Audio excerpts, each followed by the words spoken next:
my fellow assassins, to another episode of the Dark Assassins Podcast, the show that dives deep into not just technology, but the concepts, software, and procedures behind it all, and explains it so simply that even your grandma can understand it. As always, I'm your host, the Dark Assassin. Before we get into this episode, I just want to wish everyone who is celebrating a very happy Easter. I know this is technically coming out on Saturday, and Easter is on Sunday, and Easter is only one day, so if you're listening some other time during the week, it is not Easter, but regardless, happy Easter to everyone. And because it's around the Easter time, that means we are into the springtime, which means everybody's favorite green dust-like thing is floating around everywhere outside, that of course being pollen. Now, I've talked about in the past how looks 100% totally affect how something performs, and 100% seriousness, obviously not making any jokes whatsoever, because when it comes to performance, looks mean everything. As we discussed, there's a reason the Lambo beats the Prius. Now, with that said, because it is springtime, my car is in a perpetual state of covered in pollen, which it's a bummer, right? Because as we discussed with the whole performance thing, I mean, it's basically a permanent 10% performance hit right there, which is not fun. Now, I hear you saying just clean it, right? And I do clean it, but with how much pollen there is, and the fact that I unfortunately do not have the luxury at the moment to have a garage, so all that glorious plant reproductive material bombards my car 24/7. So I've had it. It depends, right? So sometimes I'll clean my car and it'll be nice for a day, and then after a day there's a nice thin layer of pollen, and then it just gets worse and worse and worse, and then it's back to where it was in less than a week. I've also had it where I washed the car, got it all shiny and clean, and I kid you not, in less time than it took me to clean it, it was already back to being a complete disaster, because it decided to rain when it wasn't supposed to, and it didn't rain hard, so it got that super disgusting. It actually looked worse after I cleaned it, because it rained. It was that rain where it's not hard, but it's enough to make little pool puddles of water all over the car, like all the water spots. So all the pollen would kind of form in those circles. So there were these green pollen circles all over the car. It looked disgusting, and it literally all my hard work was just gone in a matter of, I kid you not, in a matter of minutes. So that was definitely not fun. But yeah, we're back into that time, so it's joy, oh joy. But speaking of joys, let's get into this week's fun, starting off with the trivia question. So this week's trivia question is: the Intel 4004 was the first commercially produced microprocessor developed by Intel, obviously. What year was that microprocessor released? So what year was the Intel 4004 microprocessor released? So that is your trivia question for the week. Now, also this week, I had a thought come to me.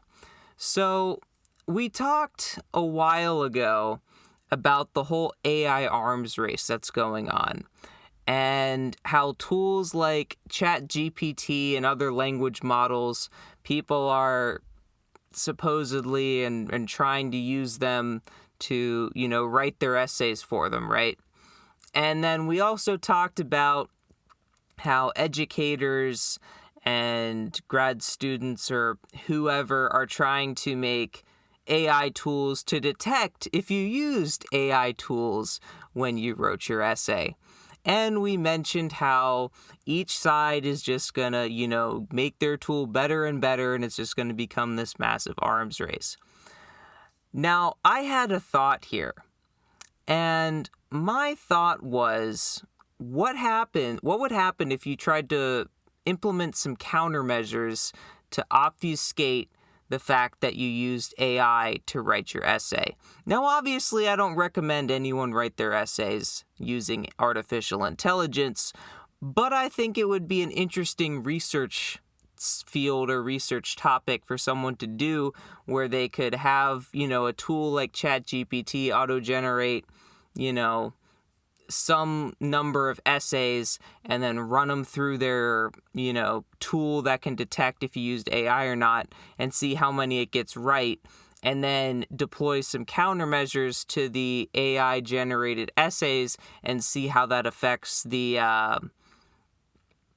detection rate. So specifically, the ideas that I had for potential countermeasures is one thing that, now again, first off, I'm going to say that I do not condone cheating at all. But the first rule of cheating, if you are going to cheat, which again I don't recommend, is you don't copy verbatim what someone else wrote, because first off, that's plagiarism, and second off, it's just lazy. So if you were to have, say, ChatGPT write your essay for you, and say this tool that can detect if you used AI had a 60% detection rate, let's say. What would happen if you took that essay that ChatGPT gave you and you threw it through some kind of like online paraphrasing tool, or you gave it back to ChatGPT as input and say, paraphrase this or reword this?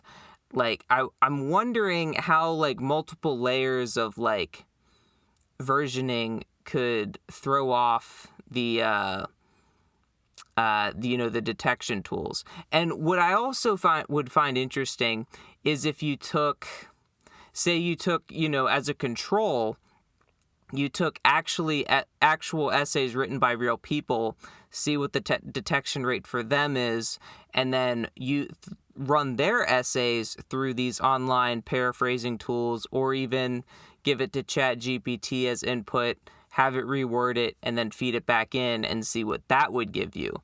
So I'd be really interested to see if you tried to use countermeasures to obfuscate the fact that you used these language models, because supposedly the way that, these detection tools are supposed to, tell if you use, AI tools is if they are able to identify the patterns, I guess, that AI language models typically use when they write their quote unquote, write their essays, and how it's different from humans and how humans write essays.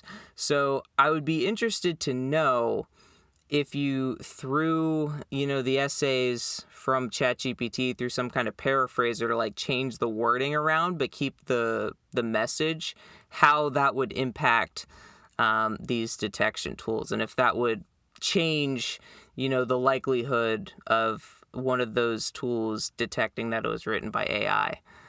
So I think that would be kind of interesting. So if there's anyone out there in the machine learning field that wants a research project, you're welcome. But speaking of countermeasures, that is a great segue into this week's cybersecurity tip.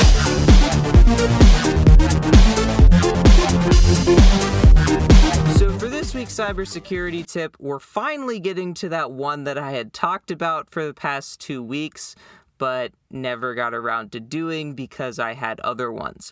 So this week's cybersecurity tip is, before you go selling a device, whether that's a laptop, desktop, phone, tablet, whatever, make sure that you wipe all your data off of them.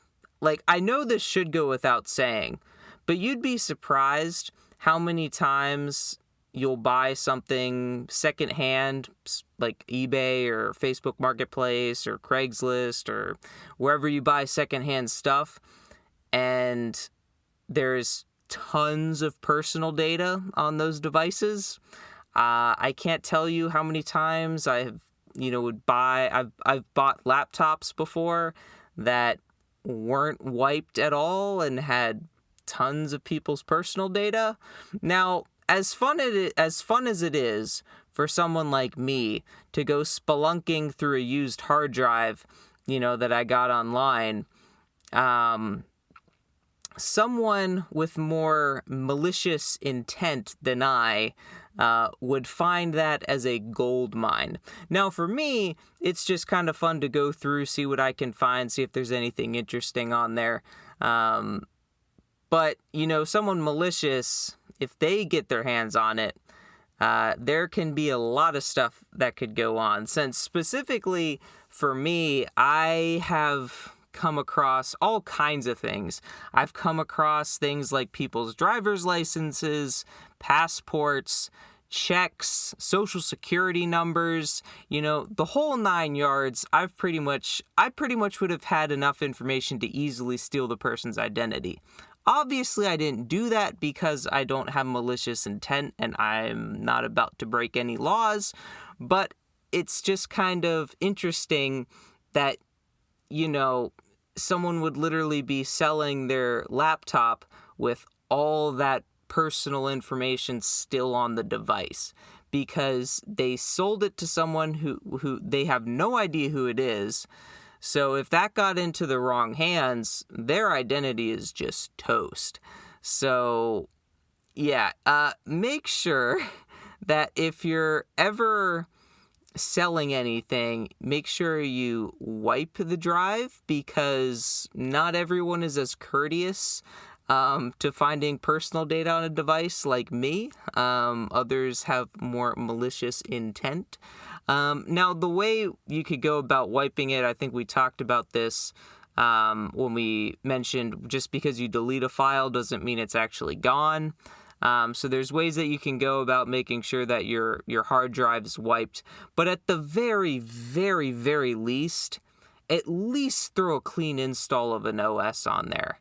If you're not gonna actually go through the process of fully wiping the drive, which you should do, at the very least, do a fresh install of an operating system. So if someone wanted to try to get to your personal data, they would really, really, really have to work for it. Because your average Joe, if they get a computer that already has an OS and someone's stuff on it, they might be a lot more likely to snoop than if it was, a fresh install. But yeah, regardless, make sure your devices are wiped before you sell them, please. As fun as it is, like I said, to go spelunking through, stuff you find on a device you just bought, for your own cybersecurity sake, don't allow people that fun because, like I mentioned, not all people that buy used devices are as courteous. So that is your cybersecurity tip for the week. Now, before we get into the real fun stuff, I wanted to hit up a couple quick news bites this week that kind of popped up. So one of the big ones as far as software development is concerned, Twitter open sourced their recommendation algorithm, at least part of it anyway. And basically the algorithm that shows what tweets will show up in your feed. They posted that on GitHub, so I'll have a link to that in the show notes if you care to look at it. And the other big story that's been kind of making the rounds on the interwebs, at least here in the United States, is the Restrict Act, aka the Ban TikTok Act, as it has, I guess, been known. And I don't want to go too deep into this because we have more fun things to talk about, But basically, as an overview, it's a bipartisan supported bill, and it's been receiving some backlash. I guess that's a nice way of putting it, from some on the online community. They're saying that it's, quote, worse than the Patriot Act, and it is the Patriot Act 2.0. Now I actually decided to take a look at this bill. That was probably a mistake because it was 55 pages of just gibberish in some cases. Like, it's technically English, but like nobody talks like that, which I guess that's, try to make it as confusing as possible. But the interesting thing about it is it has this reputation of the ban TikTok bill, but if you actually read the bill, it makes absolutely zero mention of TikTok or ByteDance, which, if you're unfamiliar, ByteDance is the company that owns TikTok. It makes zero mention of either of those. So to me, it's kind of strange that you have this bill that you claim is the sole purpose and only purpose is to ban TikTok, yet you don't even mention it in the bill. Now, if to me, you might think that makes no sense, and the logical thing to do would be to explicitly say that this app is banned if that is indeed the point of the bill. And I'm not a politician or a lawyer or anything, so I'm not sure, and obviously I'm not in my non-enlightened plebeian brain. Would say if I was trying to write a bill to ban TikTok, I would just say, the app known as TikTok is banned, and then, maybe, like, honestly, I think a couple pages tops would probably be enough to write what a bill to ban the app, right? Like, maybe you have some filler at the front, your standard stuff, and then like some penalties or whatever.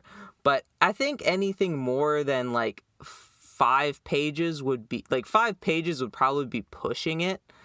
But anything less than that would probably be about right. So 55 pages seems a tad excessive. But then again, we have to keep in mind who we're dealing with here.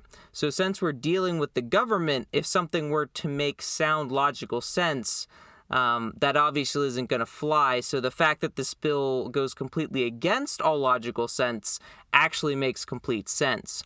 So what does this bill actually say if it doesn't explicitly say that it's going to ban TikTok?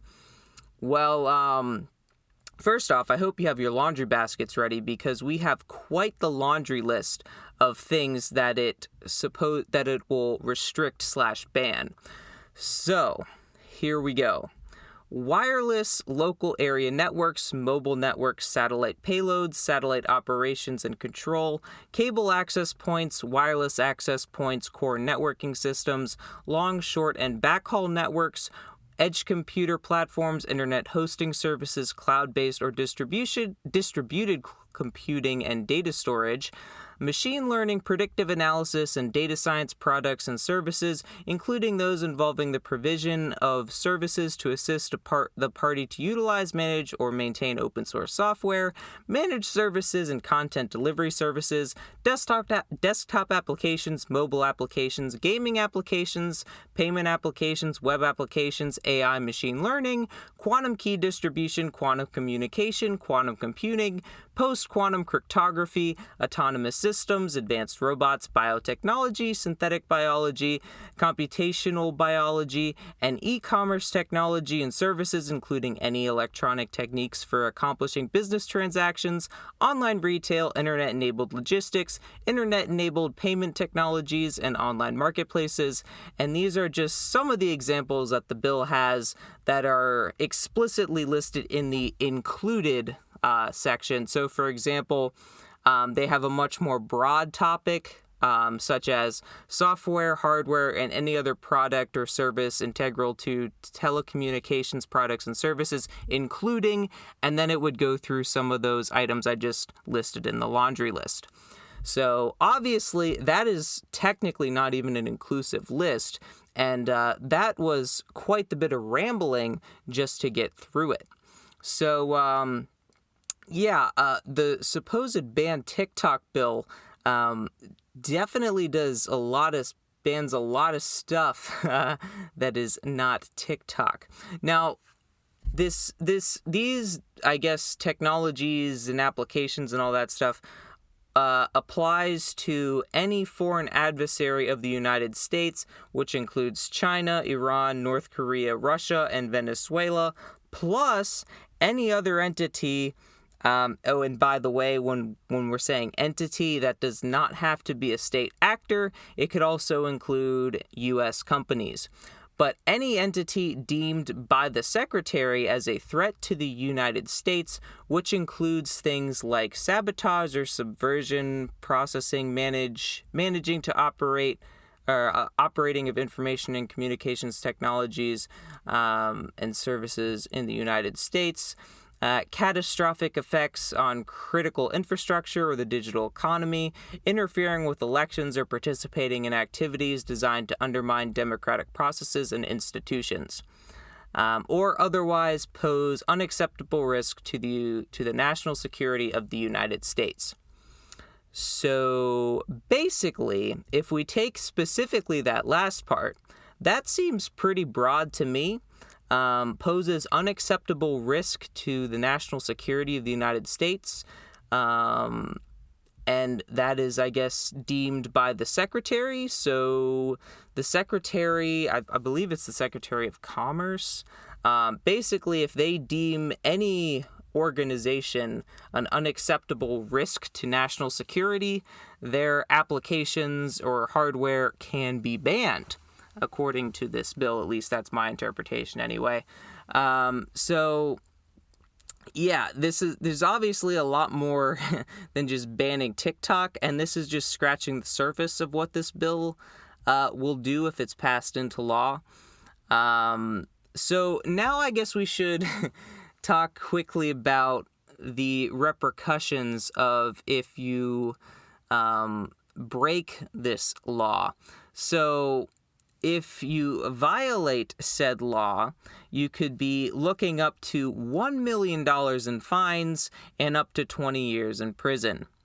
So basically, if you use any kind of VPN, Tor, or proxy to get around the IP-based restrictions for these apps, products, services, whatever, you could be facing up to $1 million in fines and 20 years in prison. So actually, one thing I do need to note, though, is some people have been saying that this bill will ban VPNs. It does not ban VPNs.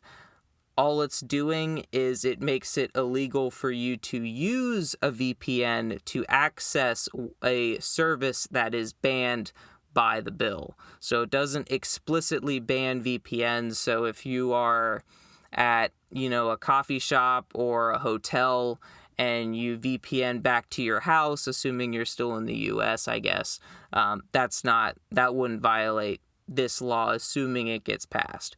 Now, if you were to use some VPN service and you use TikTok, because that's supposedly what this bill's about, even though, as we kind of discussed, it's really not, and you used a VPN to, say, make it look like you're in Germany, then that would be technically breaking the law according to this bill. At least that's my interpretation. I'm not a lawyer. Now,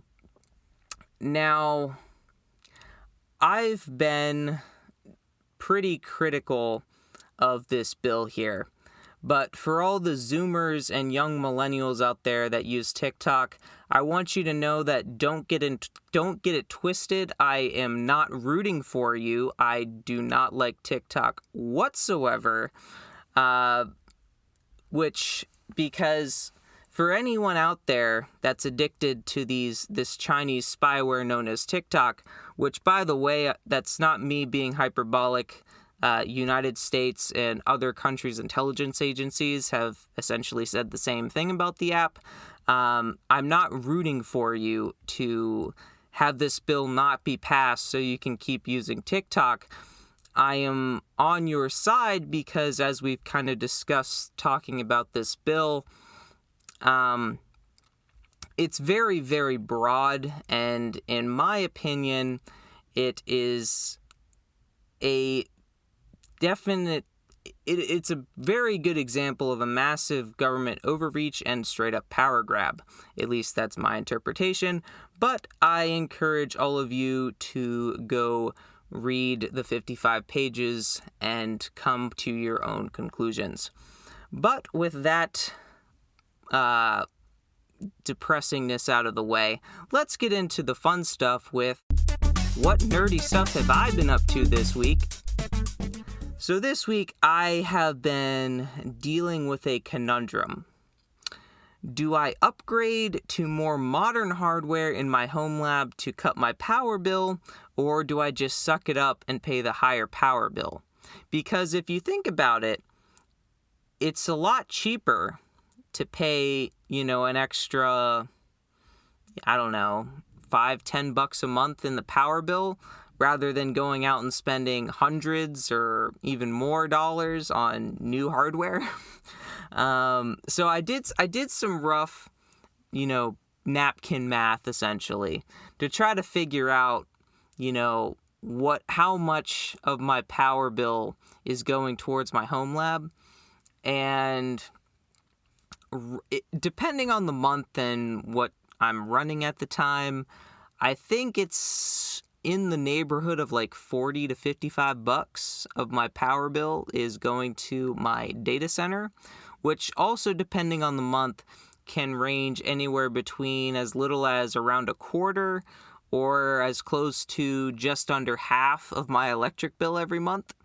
So now, I guess one thing I also have to say here is, depending on who you are, some of you might be thinking that you wish your Homelab only cost you that much, and other people are thinking like, man, you really are running a data center at your house, aren't you? So depending on, which camp you fall in, because I've seen some people, like, one of the most extreme cases I saw was someone, their server running, everything in their Homelab / rack running was like pulling, I don't remember the exact number, it was like 2.34 kilowatts or something like that, which that is insane. I think my estimate was my core Homelab uses anywhere between like 400 and 500 watts at a given time, like just idling. But this rack was, way more than that. But then you also have, the other people that are, they're running a few servers and their total power draw is like less than 100 watts or something insane like that. Now, obviously, I'm using old enterprise gear, which is not exactly known for its power efficiency. So that obviously plays a role in it.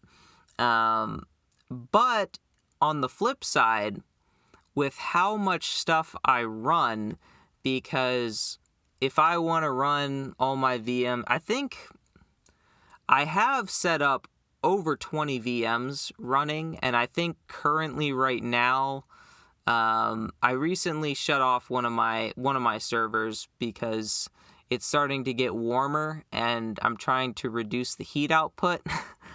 Especially because my server rack is upstairs where it's hotter in general. So trying to reduce the temperature of the oven upstairs as much as I can.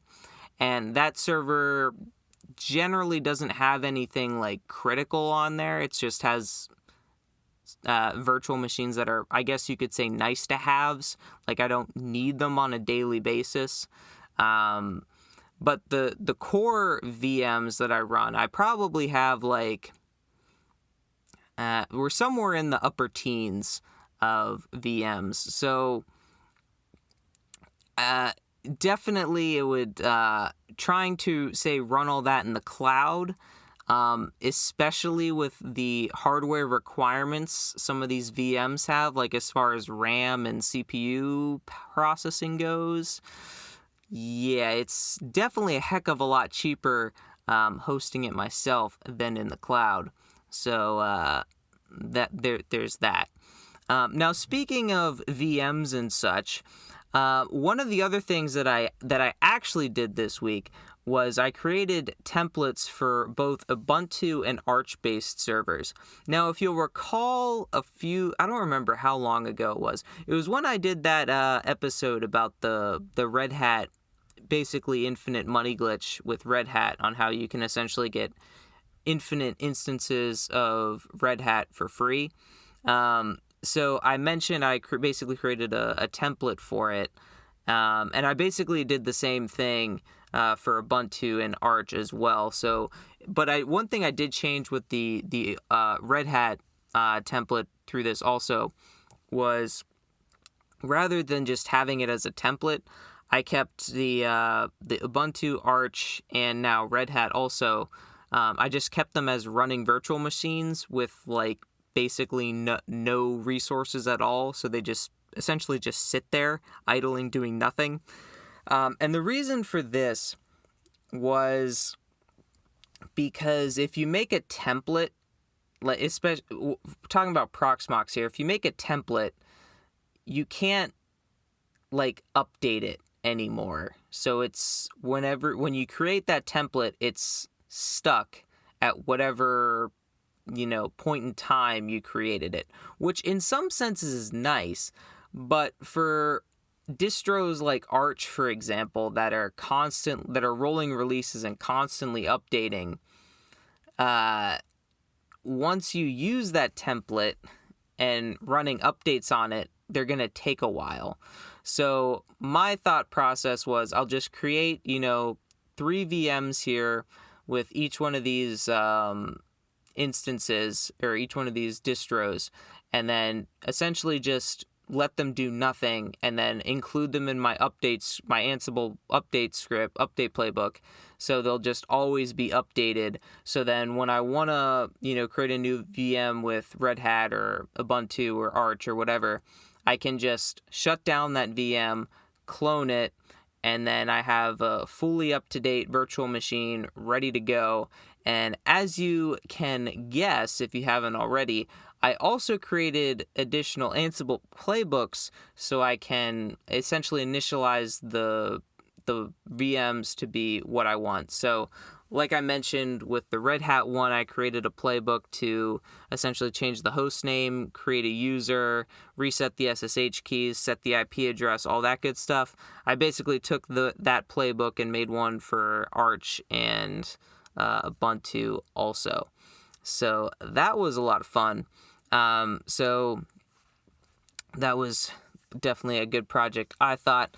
And then, so also, going back to last week's episode, do you guys remember when I talked about the SSDs that I bought and how I said my one server, it didn't work because I needed a new cable? Yeah, I kind of lied. I didn't just need a new cable. So for whatever reason, the motherboard in this server is an Intel motherboard. And in Intel's infinite wisdom, when they created this motherboard, you needed a dedicated hardware key to plug into the motherboard in order to enable the extra SATA ports on the front. Or if you wanted them to be SAS capable, you would need a different key. But that key doesn't come standard. You have to buy that separately. Gotta love the world of enterprise. Now, in hindsight, the cheaper solution would have been for me to just take the drives out, take the SSDs out, and swap them in the position where the hard drives were, and then just restore the VMs from a backup. That would have been the cheaper solution. But obviously I didn't do that. I actually, bought the key. I think it was pretty cheap. It was I think $13 or something like that. So that came in this week. I installed that, and then sure enough, as soon as I installed that, all the disks showed up perfectly fine as they were supposed to. Got them formatted, got my VMs copied over to them, and everything's working fantastically. Now, the reason why I say I didn't want to do the other solution, even though it would have been cheaper, is because one of the goals that I was kind of thinking about doing with these, rather than just letting these hard drives just kind of go to waste and whatnot, I figured one thing I could do is do more frequent backups. So currently, as it stands right now, aside from a few edge cases that I back up more frequently, I back up my VMs once a month to my NAS. So I figured what I could do is, since I have this local storage on my hypervisors now, I can do more frequent backups just locally on the device, just on the hard drive pool that already exists. So that's one thing that I was kind of thinking of doing. So I haven't started it yet, but it's something that I've thought about doing. So we'll see how that works. Now, for the other bit of nerdy things that I did, I don't want to brag or nothing, guys, but I bought myself a Tesla this week. Well, I guess I bought it a couple weeks ago, but it arrived. So I got a Tesla now, so not to brag or anything. But one thing I do want to do with you guys is play a little bit of game, a little mini trivia question for you. I bet you can't guess which Tesla I bought, and I'll give you a hint that it is not the Model 3 and not the Model Y. So I'll give you a little bit to think about that.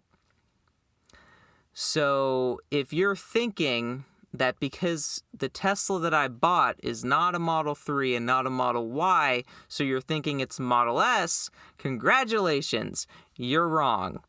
The Tesla that I actually got was a P4. Now, you're probably thinking to yourself right now, or you might be thinking to yourself right now, wait a second, what the heck is a Tesla P4? Tesla doesn't make a car called the P4. And you're correct, they don't make a car called the P4, because the Tesla that I bought is not a Tesla in the sense that it's Tesla, the Elon Tesla.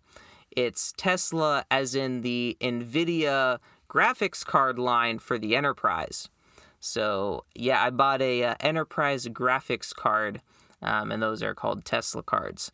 Now, going through the specs real quick, because we always got to go through the specs, it has a max TDP of 75 watts, and it's a single-slot, low-profile Pascal GPU on TMC's 16-nanometer process with a PCIe 3x16 interface with 2,560 CUDA cores running at a base clock of 886 megahertz with a boost clock of 1,114 megahertz with 7.2 billion transistors, 8 gigs of GDDR5 VRAM, although it's not actually 8 gigs, it's actually 7.86 because someone at NVIDIA done goofed on that one.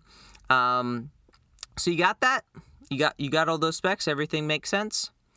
Well, if somehow you actually did manage to get everything, I'm gonna just run through real quick what everyone else heard.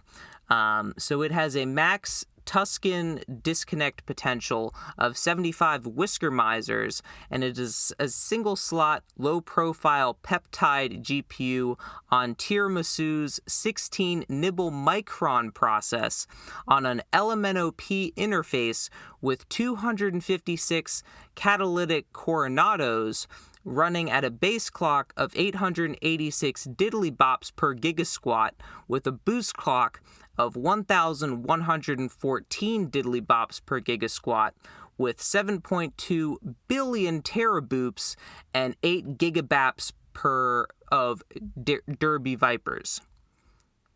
Make sense? Cool. Glad we're all on the same page. So what I did was I installed this Tesla GPU into my R620 and configured Proxmox to pass the GPU through to a virtual machine. So I could play with my new toy that I bought. Now, of course, the VM that I decided to go with was a Red Hat instance from my template. So one thing that I will say when I installed the Tesla GPU, it significantly increased the noise level of my R620. Now, one thing that I loved about my R620 was how quiet the thing was.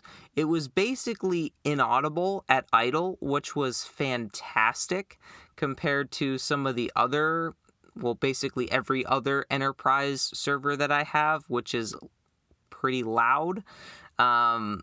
So it definitely increased the sound output of the R620, which was definitely not nice.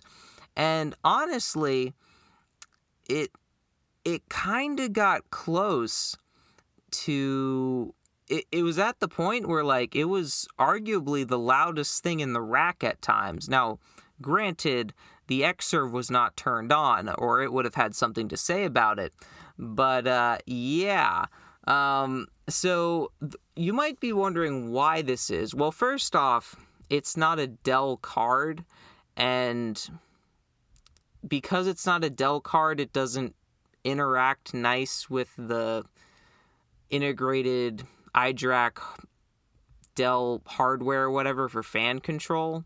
So that's part of the reason. The other reason is because this is a passively cooled enterprise card. So unlike your normal graphics card that has fans on it, this graphics card does not have any fans on it. It just has a heatsink. And that's not because this card is enterprise grade and therefore super efficient and better than all the other cards.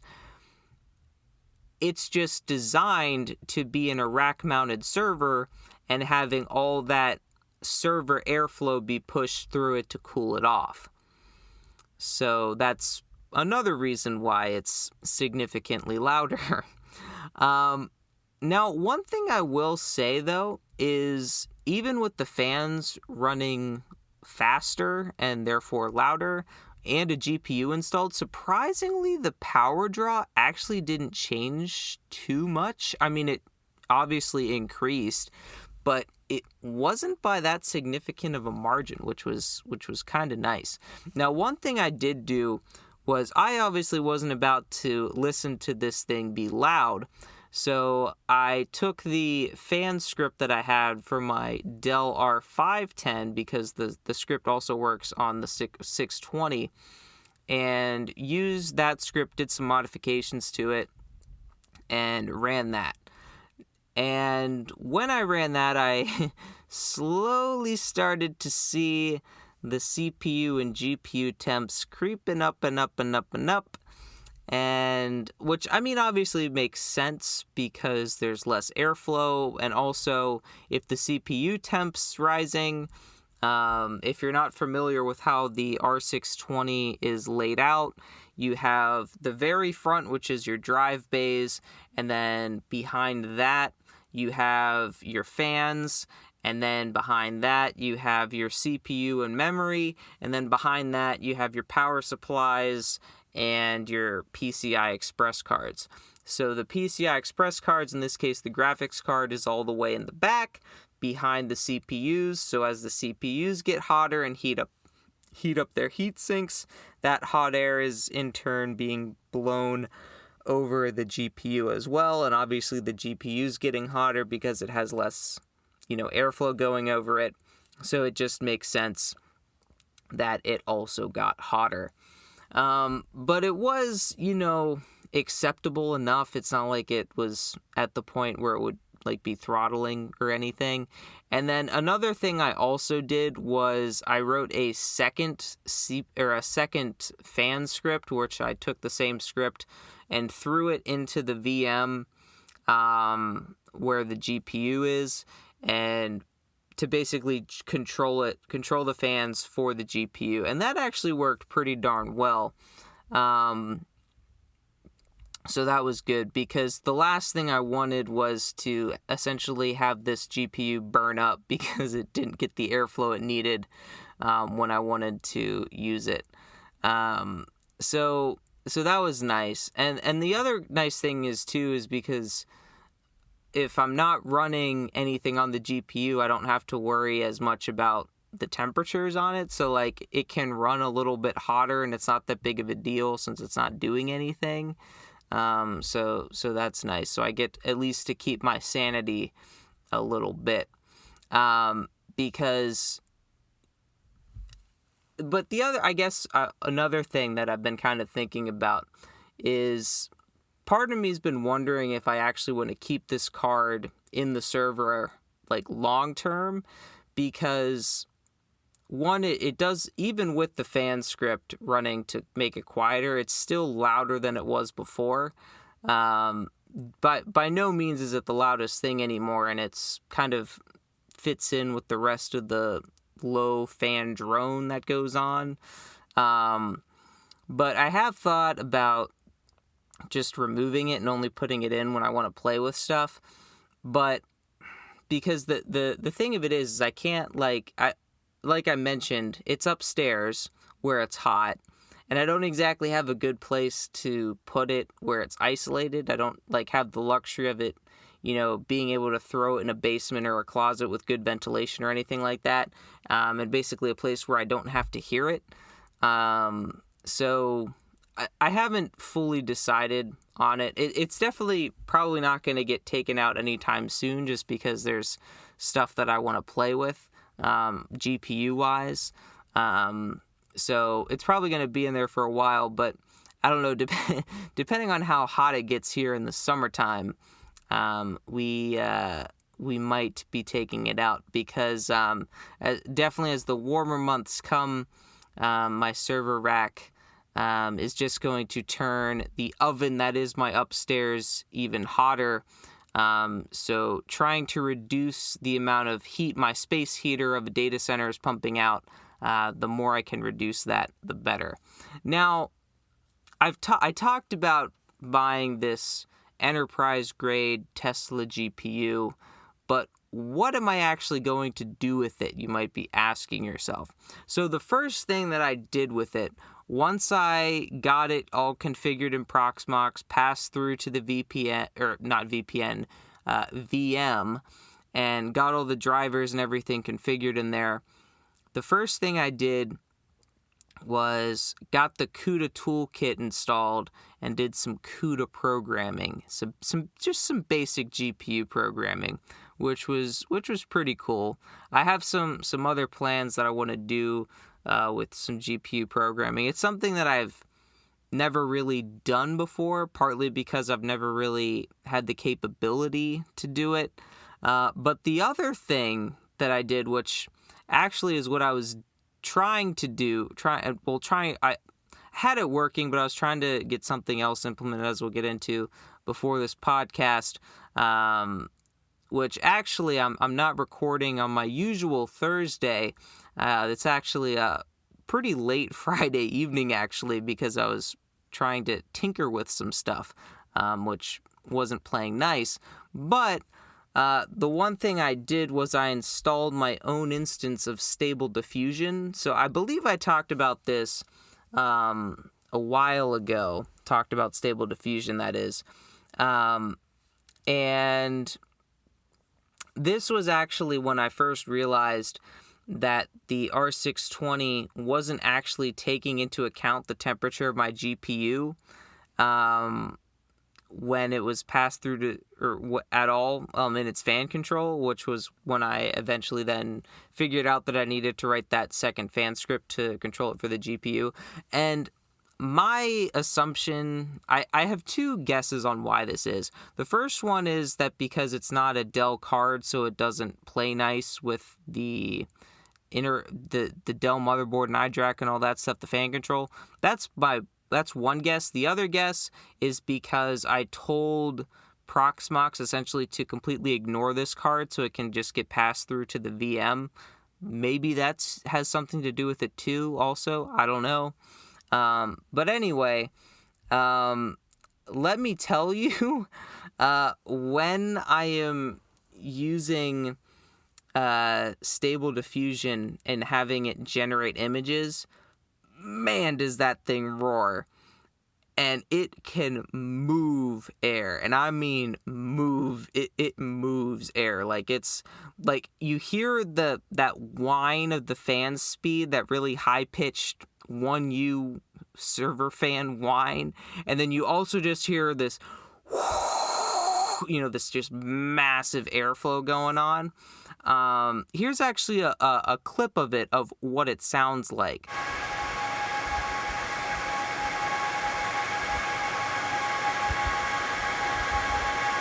So yeah, pretty darn loud. Under a 100% load on the GPU during the training during the image generation process, my R620 was able to keep it cool, so that was a good thing. I think the max temperature I saw on the GPU was 73 or maybe 74 degrees, something like that, and the fans were running at about 77%. Which is roughly 30,000 RPM. So yeah, them fans were moving air. And also I noticed that my R620 was pulling a solid 266 watts at the time. Now, depending on who you are, that either might seem like a lot of power or really nothing at all. And the reason I say it might seem like nothing at all is because some of the modern high-end CPUs and specifically GPUs on the market today can easily pull way more than that just by themselves. So the fact that I was, I guess, only pulling 266 watts potentially could be, I guess, maybe a good thing, seeing that the GPU is being fully utilized at 100% load. And I also got to say, with how loud my R620 is when I'm using Stable Diffusion specifically, and probably once I get more into the CUDA programming, it might get loud too. But specifically with the Stable Diffusion stuff, I don't know, my Xserve might have to watch its back. It got pretty comfortable being the loudest server in the house once those big industrial fans left my main floor. But I don't know. R620 is going to be giving it a run for its money if I actually do stuff on the GPU, which, in fairness to the Xserve, the 99% of the time thing, like when I'm not using the GPU, the Xserve beats it handily. Beats the R620 every day of the week. It's just in those niche cases where I actually feel like using the GPU and start pumping out, images with Stable Diffusion. Which, the nice thing about this, I have to say, is the fact that it's self-hosted, so I don't have to worry about my search queries and data being sent to some who knows who to harvest and whatnot. So that is very nice. And just some quick stats, real quick, is the Tesla P4, the card that I have. I was noticing it was able to generate about 10 images in like 2.5 minutes, so not too bad. Obviously, if you had a more modern GPU or a more powerful GPU that was able to draw more than 75 watts, you'd obviously be able to crank out more images in less time. So, yeah, that just comes with the territory. So if you had like a consumer GPU, you'd definitely probably be able to get better performance, especially if it was, modern. And as far as the image generation goes, it's been interesting. There have definitely been some that were pretty decent, and there were others that were so bad they were laughable, and others that were just so darn cursed they were just complete abominations, like things that will haunt you in your dreams type thing.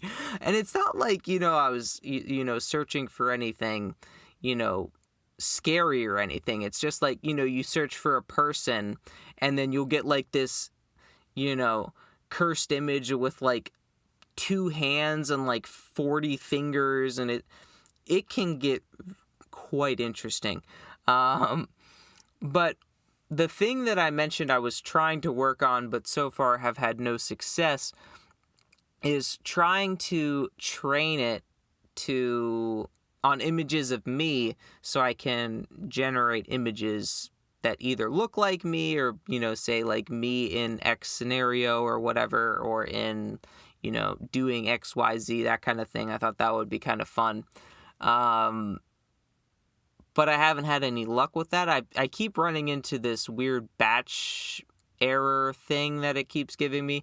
I've done some looking online, and it seems like it's a fairly common issue that people are having. And it seems like it's I guess maybe a semi-newish issue. So that's kind of a bummer. I'll probably keep playing with it this weekend. Try to see if I can't figure it out. Because it is something that I really want to try to figure out, because I think it would be kind of cool to have AI generated images of myself. I think it'd be kind of cool. So that's the current state of where we are with the Tesla. So finally got some GPU horsepower in my lab. Now, I thought about potentially getting another Tesla card, another Tesla P4 specifically, and throwing it in, some other, like, because one thing that these Tesla cards have is there's kind of a little community around them. So there are people that make, like, I don't have a 3D printer, otherwise I do it myself, but you can buy like these, or even make these 3D printed like shrouds that you can put on the back of the Tesla cards, and then you can buy, depending on how big the card is, the P4 you can use just like a 40 millimeter fan, and if you buy like one of those 40 millimeter Noctua fans that are like super quiet, you can throw it in like a desktop PC and never have to hear it, and it'll be cool. So I was thinking about maybe trying to throw it in some other computer that I have, and virtual, like kind of do it like a split GPU, and allocate GPU resources to different VMs and use that as for like video encoding and that kind of thing. But haven't got around to that. But yeah, it's good to finally have some GPU horsepower in the Homelab. It's definitely nice to be able to play around with that technology. The only thing is it is a little on the noisy side. So I guess one thing that will be nice about it though is whenever I do any kind of traveling or whatnot, or anytime I'm just not home, can fire up that VM. Well, actually, I guess it's usually up anyway.